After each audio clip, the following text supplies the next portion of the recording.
High বন্ধুরা, আমি প্রিয়াঙ্কা চলে এসেছি আজকে আবার একটা নতুন ভিডিও নিয়ে।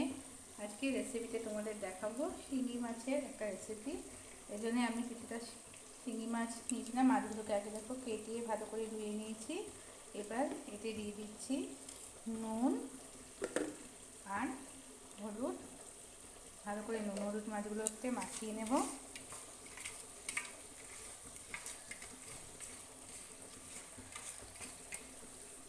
কড়াইতেও বসিয়ে দিয়েছি তেলটাও গরম হয়ে এসছে। এবার একে একে মাছগুলোকে ছেড়ে দেবো।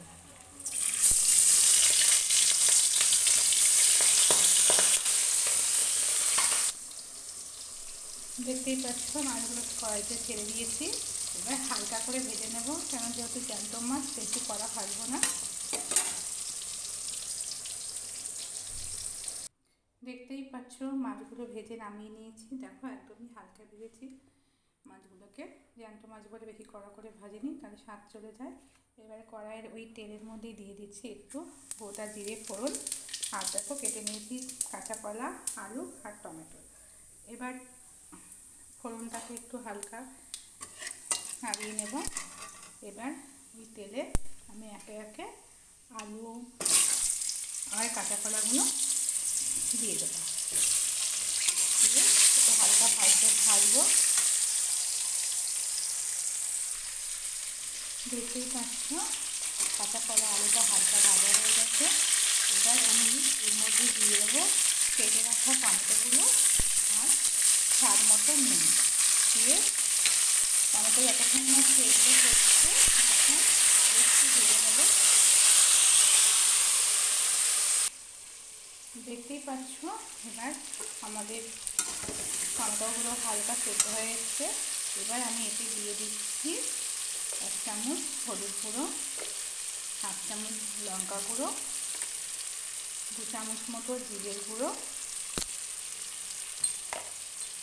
1/2 চামচ মতো গোলমরিচের গুঁড়ো আর কয়েক দানা চিনি। এবার এই মশলাগুলো দিয়ে ভালো করে এই আলু আর কাঁচকলাটা ভালো করে কষিয়ে নেব।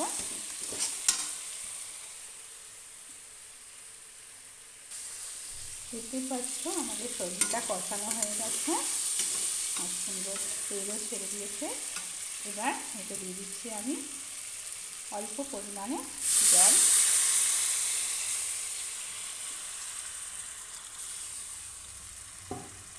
অল্প জল দিলাম কারণ যেহেতু দেখো কাঁচকলা আলু সেদ্ধ হয়ে এসছে।